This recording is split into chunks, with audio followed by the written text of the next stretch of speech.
Hello friends, welcome back to YouTube channel economics आसान है। Guys, आज हम माइक्रो इकोनॉमिक्स का चैप्टर कंज्यूमर इक्विलिब्रियम में कंटिन्यू कर रहे हैं। इससे पहले हम पढ़ चुके हैं consumer equilibrium in case of single commodity, consumer equilibrium in case of two commodity. अगर वीडियो नहीं देखी तो उनका लिंक मैं तुम्हें आई बटन पे दे दूंगी। अगर गाइस आपने हमें अब तक फॉलो नहीं किया तो फॉलो कर सकते हो Facebook, Telegram, Instagram, WhatsApp, x पर। इनका लिंक मैं तुम्हें डिस्क्रिप्शन में दे दूंगी। आज हम डिस्कस करेंगे ऑर्डिनल यूटिलिटी अप्रोच। इससे पहले हम डिस्कस कर चुके हैं कार्डिनल यूटिलिटी अप्रोच, जिससे हम अपनी सेटिस्फैक्शन को नंबर्स में मेजर कर रहे थे, यूटिल्स में मेजर कर रहे थे। बट ऑर्डिनल यूटिलिटी अप्रोच हमें बताती है कि जो सेटिस्फैक्शन हमें एक साइकोलॉजिकल टर्म है, तो एब्सोल्यूट नंबर में मेजर करना दैट्स नॉट पॉसिबल। हम अपनी प्रेफरेंस को रैंक जरूर कर सकते हैं। फॉर एग्जांपल के लिए कि एप्पल, बनाना और मैंगो। अब मैं अपने प्रेफरेंस के अकॉर्डिंग रैंक जरूर कर सकती हूँ कि फर्स्ट नंबर पे मेरे को मैंगो पसंद है, सेकंड नंबर पर एप्पल पसंद है, थर्ड नंबर पर बनाना पसंद है।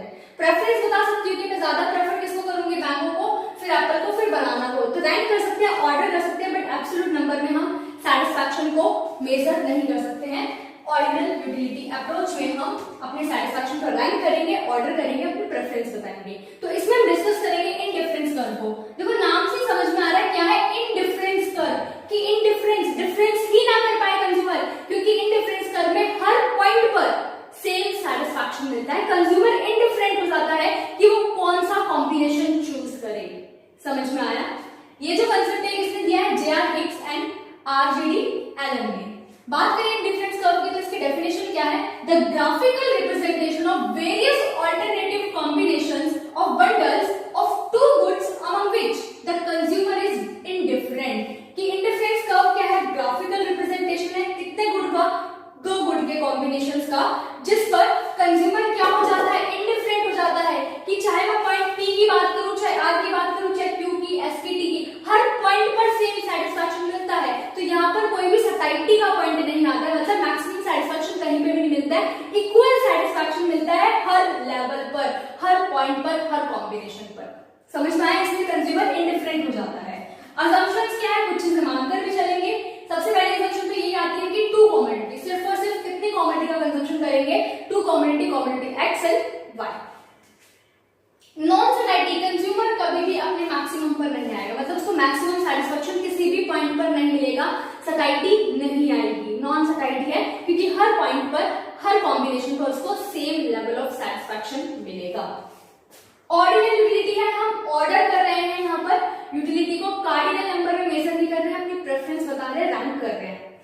Diminishing MRS, marginal rate of substitution, कि जब हम गुड Y को गुड X से सब्स्टिट्यूट करेंगे तो हमारा जो MRS है वो डिक्रीजिंग होता है, और उसी की वजह से हमारी जो IC की शेप है ना वो कॉन्वेक्स जाती है। इसको हम और डिटेल में डिस्कस करेंगे।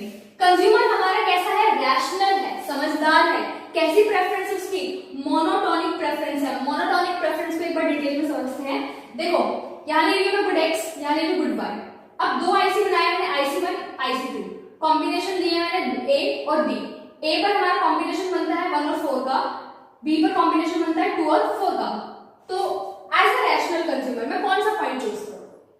ऑब्वियसली B पॉइंट, क्योंकि यहाँ पर विदाउट एनी सैक्रिफाइस मेरे को A पॉइंट से ज्यादा X की वैल्यू मिल रही है, और कंज्यूमर की प्रेफरेंस मोनोटोनिक है, वो विदाउट सैक्रिफाइस करे। अगर उसको ज्यादा क्वांटिटी कंजम्पशन के लिए मिल रही है तो वो ज्यादा क्वांटिटी को प्रेफर करेगा, ज्यादा कॉम्बिनेशन को प्रेफर करेगा। क्यों? क्योंकि ज्यादा कंजम्पशन करने से टोटल सेटिस्फैक्शन जरूर बढ़ता है, और कंज्यूमर हमारा रैशनल है, समझदार है, तो वो कौन सा कॉम्बिनेशन चूज करेगा? B कॉम्बिनेशन चूज करेगा, क्योंकि विदाउट सैक्रिफाइस करे उसको X की एक यूनिट ज्यादा मिल रही है।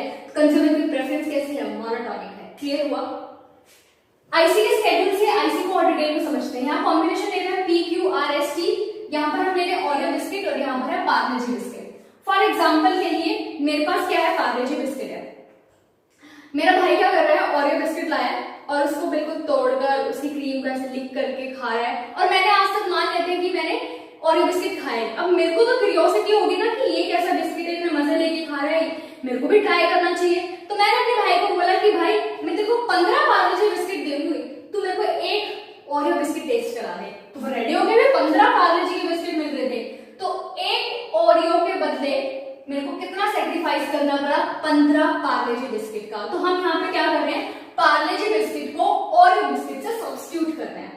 ठीक है, अब मैंने खाया एक ओरियो का बिस्किट, तो मेरे को अच्छा तो लगा, बट इतना भी अच्छा नहीं लगा कि मैं 15 यूनिट का सेक्रीफाइस कर दूं, 15 पार्ले जी का बिस्किट सेक्रीफाइस कर दूं। तो अब मैंने उसको बोला कि भाई एक और दे दे, बट अब की बार मैं तुझे 10 पार्ले जी के बिस्किट दूंगी। फिर मैंने बोला एक और दे दे, अब मैं तेरे को 6 दूंगी। फिर मैंने एक और एडिशनल यूनिट के लिए 3 का सेक्रीफाइस करा, फिर मैंने एक और एडिशनल यूनिट के लिए 5th ओरियो बिस्किट के लिए 1 का सेक्रीफाइस करा। अब देखो सेक्रीफाइस हमारा डिक्रीज क्यों होता जा रहा है? Because of law of DMU. Law of DMU states that as we consume more and more unit of the commodity, utility derived from each successive unit goes on decreasing. कि जब मैंने पहली बार ओरियो बिस्किट का consumption करा, अच्छा लगा, अब दोबारा बार बार कंजम्पशन करती जाऊंगी तो सेटिस्फैक्शन कम होगा, because of law of DMU, law of diminishing marginal utility. तो हमारा सेक्रीफाइस क्या हो जाएगा? कम होता जाएगा। मैं हर एडिशनल यूनिट पर अब कम सेक्रीफाइस करने के लिए रेडी हूं, ठीक है। तो इसी वजह से हमारा जो MRS है, मार्जिनल रेट ऑफ सब्स्टिट्यूशन, वो डिक्रीजिंग होती है because of law of DMU। देखो फर्स्ट तो हम कैलकुलेट नहीं कर सकते, तो डैश डाल देंगे क्योंकि इससे पहले मेरे को पता नहीं कि कितनी यूनिट थी। बात करें मैंने कितने का सेक्रीफाइस करा? 5 का। गेन कितना हुआ? 1 का। कितना सेक्रीफाइस करा? 4 का। गेन कितना हुआ? 1 का। कितना सेक्रीफाइस करा? 3 का। गेन कितना हुआ? 1 का। कितना सेक्रीफाइस करा? 2 का। गेन कितना हुआ?